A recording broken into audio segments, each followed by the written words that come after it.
everybody, and welcome to the Americans for Limited Government podcast. I am Frank McCaffrey, and we are live from our shelter-in-place locations here. I am in McAllen, Texas. Rick is, I believe, Chesapeake, Maryland. Is that correct? Chesapeake Beach. Chesapeake Beach, Maryland. And where they don't sell liquor. They've closed the liquor stores. Is that correct? I don't drink, but years ago I did. I probably would have been panicked. But is that true? Maryland has shut the liquor stores? Liquor stores are open. They've been determined to be a necessary business. So as the weeks go on, the quality of the broadcast may degrade, or they might become a lot more fun, depending. I'll tell you what. When I used to drink, it probably would have been a laugh a minute. But thank God I for saving me from that.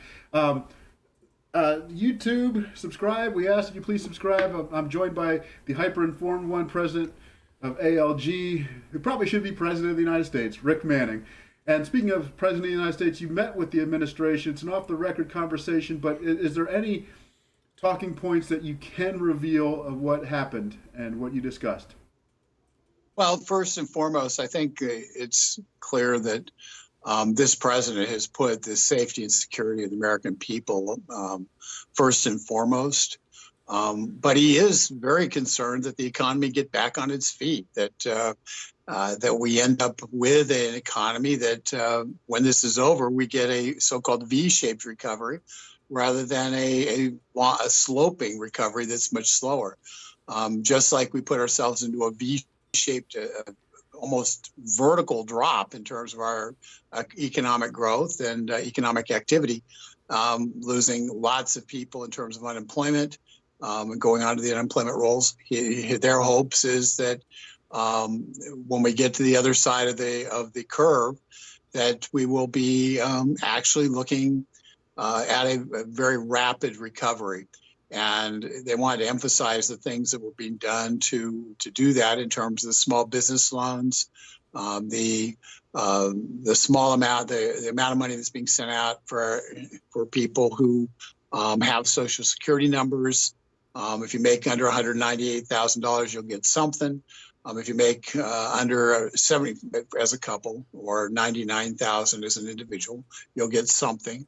If you make under 75,000 as an individual or 150,000 as a couple, and your adjusted gross income, you'll get the full amount, which is $1,200 a person or $2,400 for a couple. If you have children, you'll get $500 per child. So, and Frank, no, you don't get to count as both a head of household and a child, so you're restricted. There are some people I've known over the years who would strongly dispute that, Rick. They would strongly dispute that. Every one of our wives, I think, would want to claim us as dependent as children. But nonetheless, that's kind of foolish talk. But so they wanted to emphasize that the application. So that's in process. The applications for small business bridge loans are 2.5 times of salary as shown in your salary reports for February of this month. That is, it's totally it's a forgiven loan if you keep the people on board hired through December. If not, it's an extraordinarily low interest loan to allow you to bridge the gap between now and when the economy reopens. Those applications are going to be the applications out there now, but you can start filing them with the bank. They're ready for processing on Friday, this upcoming Friday, so 2 days from now. Yeah. So I'm sorry, I didn't mean to cut you off. No, go ahead. You were saying something. Well, my understanding, having talked to some financial people I've known over the years, and having a good talk last night with a friend of mine who's a professional options trader, is that you really don't know. We don't know how things are going to play out. We have no idea if what the bottom's going to be, how long this is going to last. And so we could have a V-shaped recovery, but first we need to see what the bottom is. We need to figure out what the bottom is. And that's the tricky part. I don't think anyone knows. I don't think the president would know what the bottom is. Well, let me give you the way that they are looking at it. And I know this from press conferences and stuff, not from today. But they are They're following a very specific modeling that's done by a group out of Washington State. We're going to have that model up on Oh, dailytorch.com. great, great. Yeah, I wanted to see that. And what that model projects is that by the middle of this month, we'll hit in terms of the disease itself, it only focuses on one aspect, and that's deaths. Because they don't have any way of knowing how many people have it and don't show symptoms. They don't have any way to do that. What they do have is a capacity to track deaths as a result of this disease, because those have been tracked very closely since January, when the first person showed up with the disease in our country, so that we know of. So we have so they're tracking deaths. And the reason the president has been talking about the next week or two are going to be really rough is because the projection is, by this projection, right now we have about 4,000, few over 4,000 deaths in America. The projection is by the end of April, we will be at around 54,000 deaths. Okay, so around 50,000 deaths. Let's just say 50,000 deaths. Wow. That's the median projection. That's the middle range projection. The good news is that at that point, we will be going down. The number of deaths projected will be going down. And so that's why the president was sitting there saying, we've got to get our arms around this. But April's going to be really, really rough. And he didn't feel like opening up the economy on Easter, in the middle of this, before we actually hit the top of the projected death curve, that was the right way to go.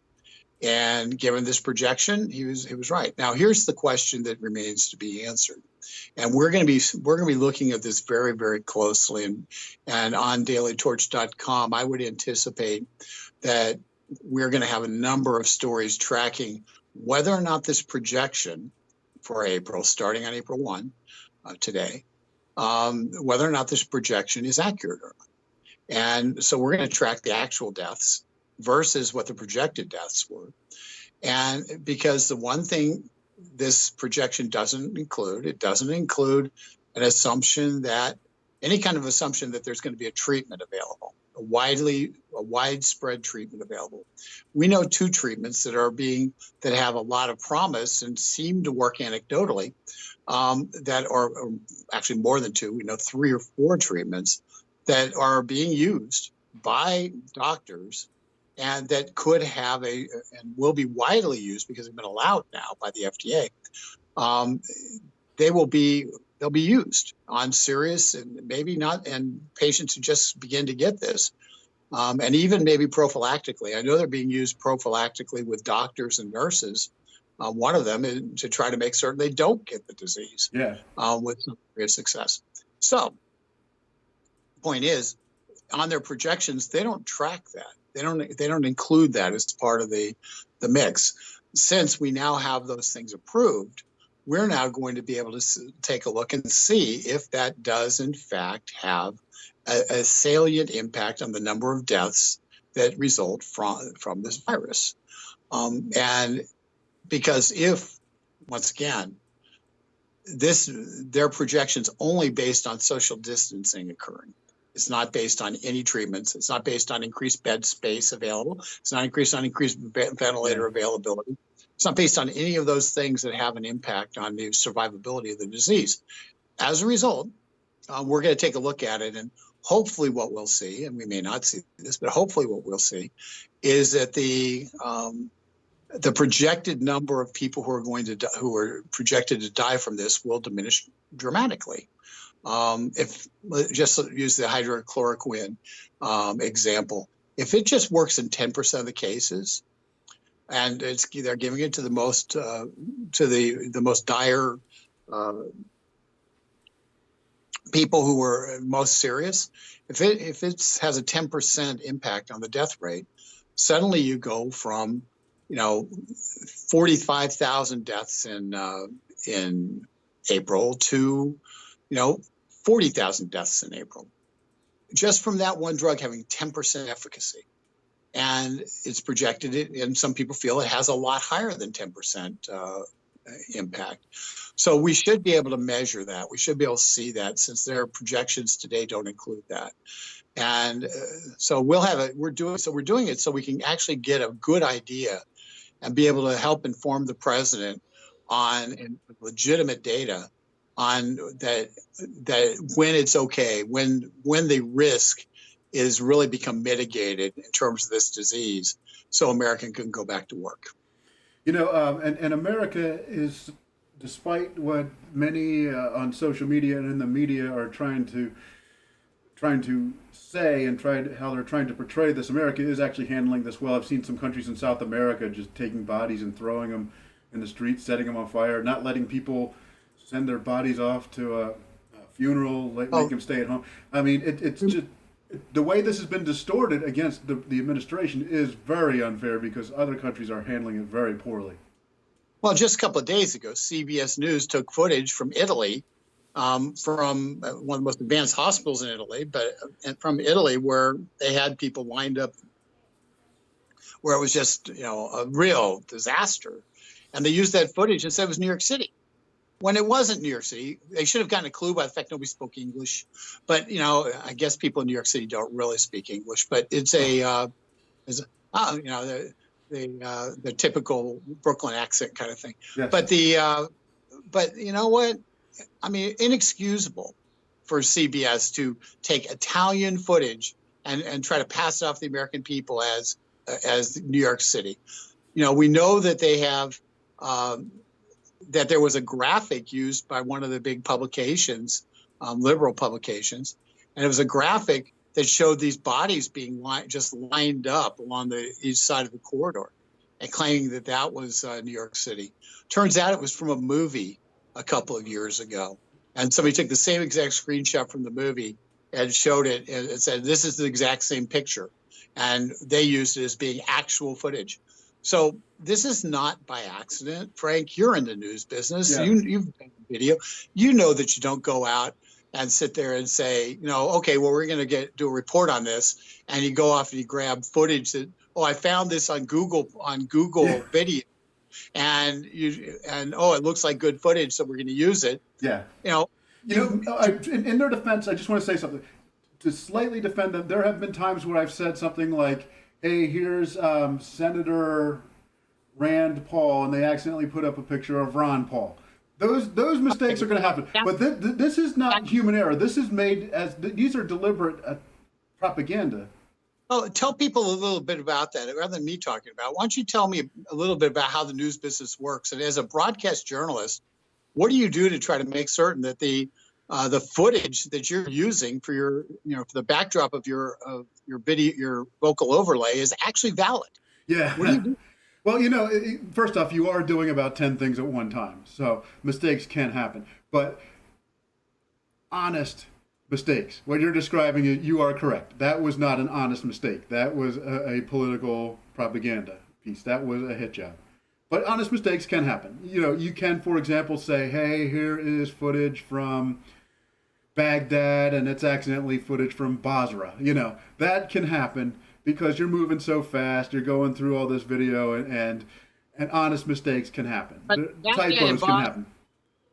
Baghdad and Basra are in the same country, at least. Yeah. If they said this is footage in New York and it was footage from New Orleans, okay, well, you sit there and you go, at least it's relevant. They just they got the wrong last name of the city, but missing by the entire country, pulling something from a movie. I mean, have you ever seen that done in legitimate local news? Have you ever seen that kind of stuff done in local news? No, and if you remember back in the mid 2000s and leading up to the 2004 election, there was the thing where they got the letter that was alleged to have been about George W. Bush, and it was fabricated. That was bad.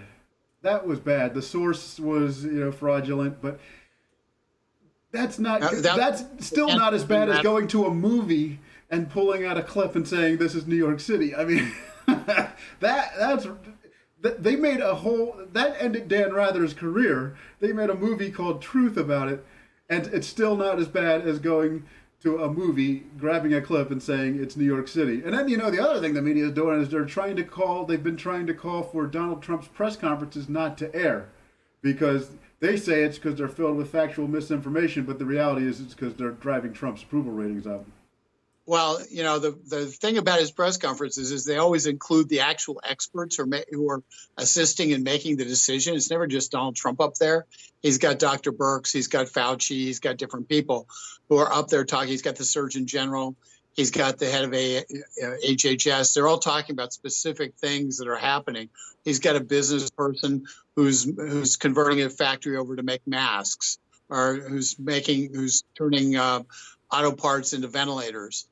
So he always has something there that is actually news about, here's what's happening to address the crisis. And unfortunately, the people who we have tasked with reporting the news don't believe that they need to, in this time of government-created crisis.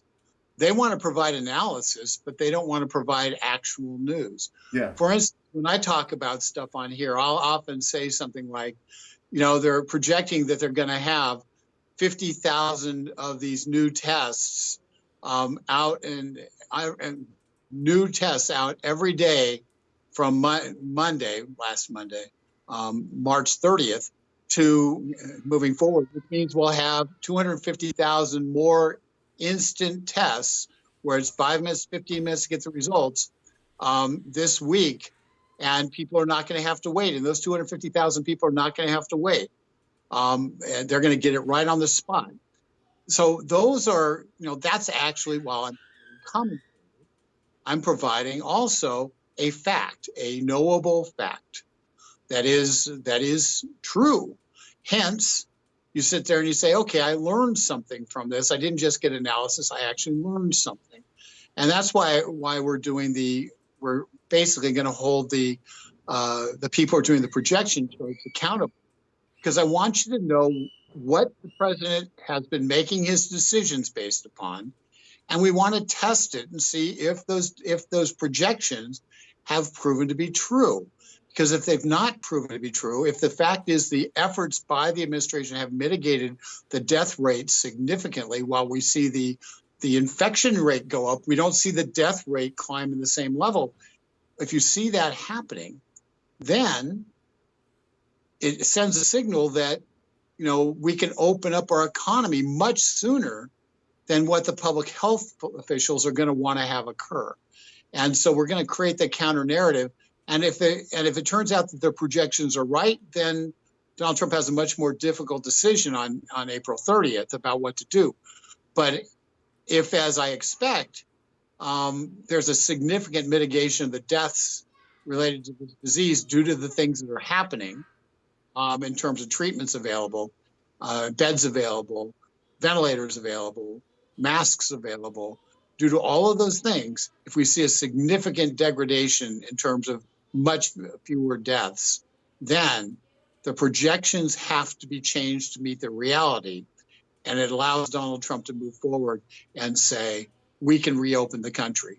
And that's to me significant. And we're going to keep you, as we go through this over the weeks ahead, we're going to keep you posted on where that stands. Yeah, and again, we just have to, and I'm sure Donald Trump knows this very well. He's a man who's been in business for many years. He knows the market. He knows the economy pretty well, very well, probably better than 99% of the world, And my guess is he, too, is waiting to see what is the bottom on this. When do we find the bottom? Is the bottom April 30th? I think that's his projection right now.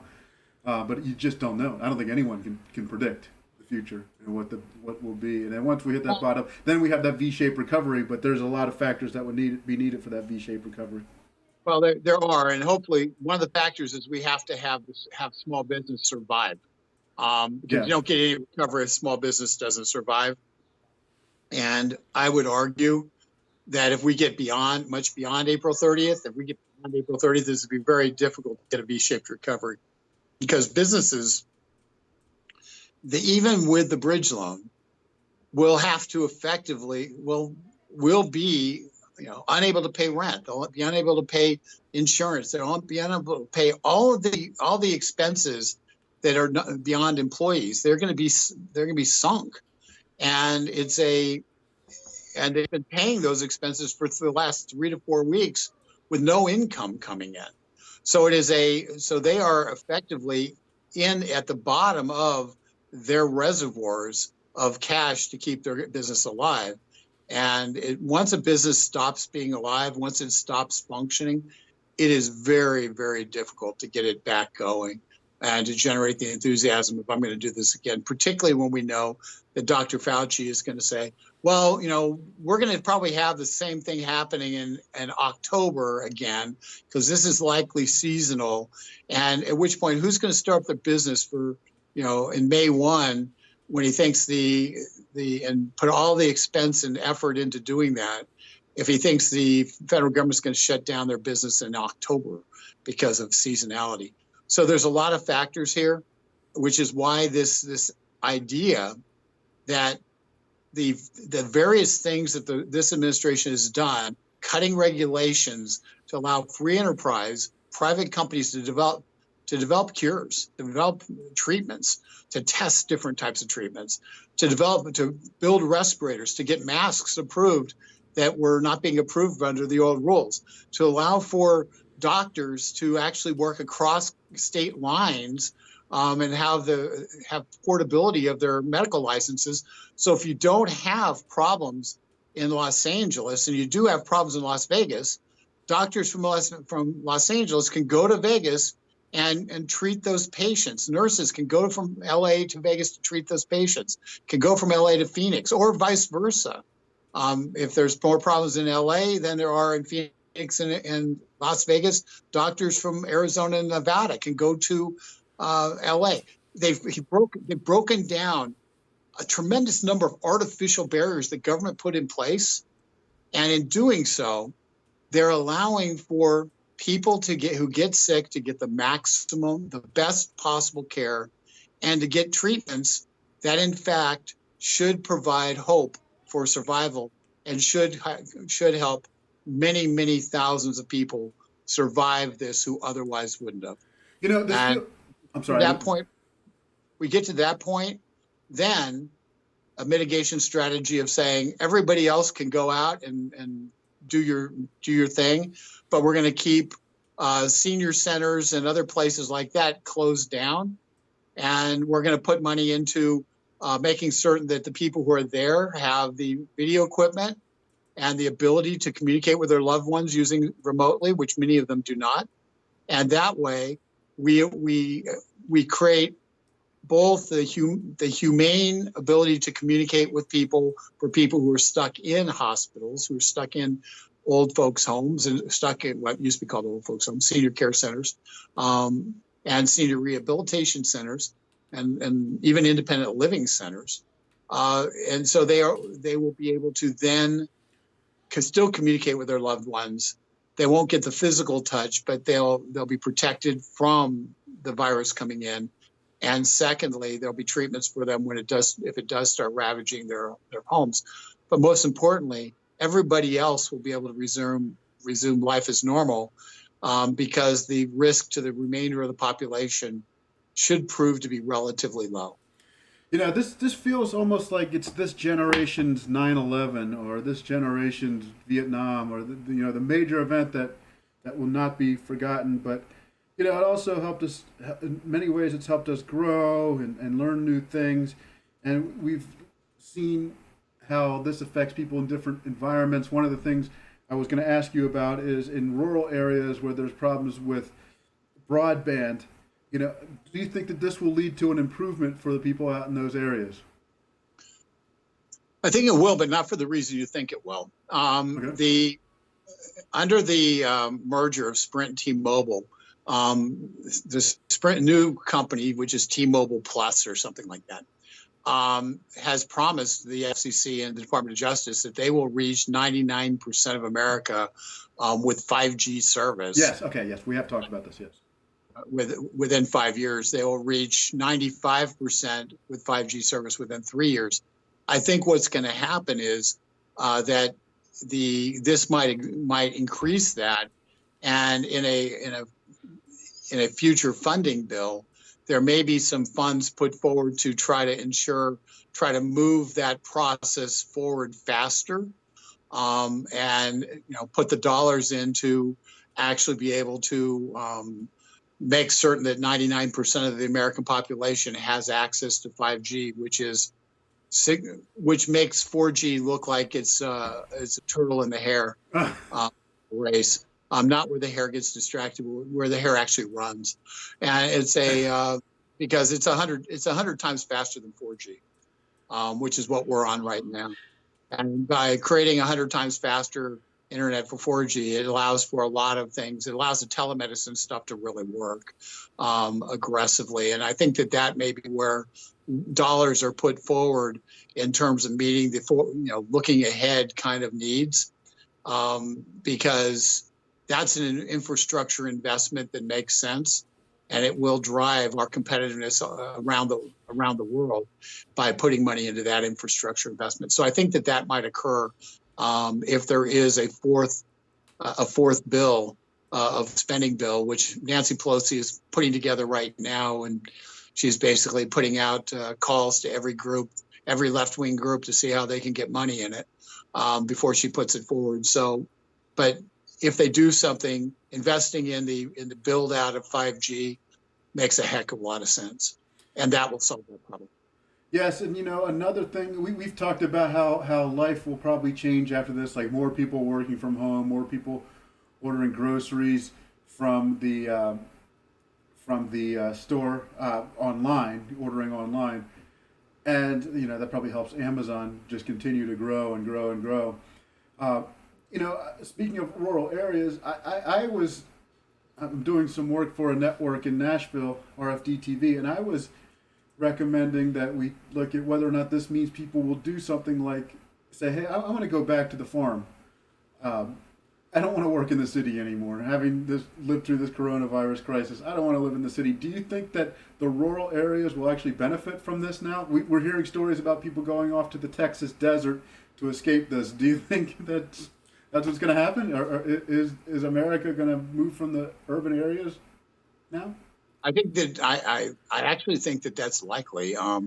There's already, people take the common wisdom takes about 5 years before it becomes common wisdom, and by the time it becomes common wisdom, it's no longer valid. So we always think we know what's true and we're actually behind the times. One of the common wisdoms right now is that millennials are urban dwellers. They want to be urban dwellers. They like being, having the gym in the same room, the same apartment complex that their laundromats in, that their favorite restaurants in, and they basically want to live a compacted suburban life. And what's been happening the last year and a half, regardless of this, is that millennials are beginning to engage in something called family formation. And in doing that, they get married, they want to have kids, sometimes not in that order. But they're having kids, they're getting married, they're having kids, whichever order they do it in. I'm just reporting, I'm not putting a value judgment on it. Although they should get married first. But that means that the apartment dwelling doesn't work. So they're actually moving out to the suburbs. And we're seeing that right now. I live in an ex-urban county from Washington, D.C., which means it's the next layer out from the suburbs. And we're actually seeing growth in our millennial population here because we've got affordable housing, or at least affordable based on DC area prices. And so they can live here and they can afford to live here. And so you're seeing a lot greater demand now for that starter home in suburbia. And the people who are demanding it are the people who are moving out of the apartment complexes that the general wisdom says that they were going to live in for the rest of their life. So millennials have been later to do that for a lot of reasons, which we can discuss on a different podcast. But they've been later to do that in life, but they are doing it now, and they're doing it. And they're beginning to really, and so we're going to see that kind of rush to the suburbs and exurbs from the urban areas. What the following generation does if they move into those apartments, I don't know. I don't have any data on that. I just know that as that occurs, the way a lot of the decision making will change, because those millennials will still be very comfortable with doing video conferencing. They'll still be, have grown up with the internet, never knowing a world without the internet. And so the assumption that you're going to be able to get people to drive into the office if it doesn't require that, it won't be valid. Your millennials will say, let's do it online. Yeah. And we'll have online, and that will become the norm, and it'll become the norm faster because the work, in order to accommodate, to get the workers people need, they'll have to accommodate lifestyles the workers want to have. And that means being able to do a lot of your work just as we're doing right now. As uncomfortable as it is for us, millennials don't mind being in the basement. Yeah, no, that's true. And you say they don't know a world without the internet. I've told a few millennials this story. Back in 1992, there was a boxing match hosted by the man who would become our president, Donald Trump, between two of my favorite fighters, Burt Cooper and Michael Moore. Now, here's the story. The nightly news that night did not cover it. It was on pay-per-view, so I didn't have the money to get it on pay-per-view. The nightly news didn't cover it. They didn't give the results. The morning newspaper didn't give the results. It wasn't on radio or in the morning news on TV. So I had to wait 1 month until the results came out in a magazine. 1 month to find the results of these fights. Now, of course, today you would just be watching the live tweets of it, and you'd be getting the results as it happened. So they're floored by how things used to be. But that's an example of how things used to be. You didn't have everything. Same exact circumstance, about the same time, I took Sporting News. Why did I take, which came out weekly? Why did I take Sporting News? Because I wanted the box scores for all the baseball games. Yeah. And they would give you a week's worth of box scores for the baseball games, because even USA Today, which tried to do it, a lot of times for West Coast teams, it just didn't exist. Oh, okay, and yeah. So I was trying to get my Angel baseball box scores. And so I took Sporting News for years simply so I could get the box scores for Angel baseball, and could track what was actually going on and see what was, because otherwise you can't. It's hard to track a team. It's hard to track if you're not getting that. Now it's all available at the touch of a click of a button on the internet. But 20 years ago, 30 years ago, that wasn't the case. No. So it's hard for people to believe that 20, 30 years ago, USC football, which they had 3 games on a year maximum, if they were good, and the rest of the games you basically had to try to get them based on a little blurb in your local newspaper. Yeah. That told you, well, this is what happened, and you got like nothing out of it, because the games weren't on TV. Yeah. And every game wasn't televised. Yeah. So the idea of availability of a televised or live stream, the idea of availability of content now, we have so much more content coming to us right now than ever in the history of the world that it's unbelievable. And with 5G, we're going to have even more content. The question on the broadcast side, going back to what we're talking about, is are the broadcasters who we thought we could trust back in 1992, I don't know that they were giving us accurate information. They could have been giving us pictures from virtually anywhere and telling us something else, because there's nobody to fact check them. Yeah. There was no way to know. And this is where the internet has basically has destroyed the so-called the dominant media cultures, because they used to be able to control the content you saw. And you just took it. You understood. You got 22 minutes of evening news, and that's what was important, and nothing else mattered. And you got it from 3 different individuals, depending on who you liked, personally. But basically, they all presented the news the same way. And now you get all different sides of the news. You get real investigative journalism. You get people looking behind things and saying, what's really going on here? And not just accepting numbers. And that's what's different. You actually have a chance with this internet to think for yourself. And it's messy, and quite honestly, the dominant corporate media has not adjusted to that reality, and they still think they can feed you a can of cat food and tell you it's filet mignon. I use a different term for what they feed you, but you get the point. It's and so be skeptical. Do your own research. You have the capacity; it's at your fingertips. Everybody has more computing power. Everybody with a cell phone that's like an Apple or a Samsung 7 or above. Anybody with a cell phone at that level has more computing power than we had on the Apollo spaceships that took us to the moon. So understand, you have the power of the universe in your hands, and it's up to each one of us to use it. And hopefully this podcast will be part of that, so you can find out what's going on, because we're going to try to tell you the truth, and everything we tell you is going to be backed up with facts. And you go to Daily Torch, and you can get the background on a lot of this stuff, and be able to click on links. We always put links in all of our stories, so you can see what our background information is, and elsewhere, so you can make decisions on your own and be an informed citizen. And so the internet's great. Going to 5G will be better in a lot of ways, but don't just take what's fed you. Yeah, and look around you. I mean, when we were told that there was an economic comeback during the Obama era, I don't know about you, but I saw a lot of people who were unemployed, underemployed, they lost homes, and they weren't getting them back. And you just looked around you and you said, "That's not true. Not in my world. Not in my life. Not with my friends. Not with my family members." So just. We had millions of people, even when we were being told under 5% unemployment.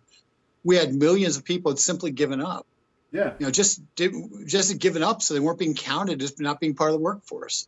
And so they weren't even counted in the more broad unemployment level of U6, because they weren't in any way in the workforce, because they didn't think there was any hope.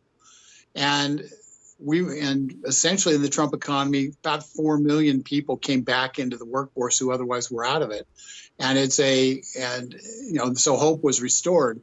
And what we have to pray does not occur is that this bump, this health emergency induced bump in the economy, dip, let's call it a dip, because it wasn't going up, it's going down, dip in the economy, does recover quickly. So those people who came back into the economy very recently don't fall into the same despair and the same hopeless cycle that drove them out of the economy initially.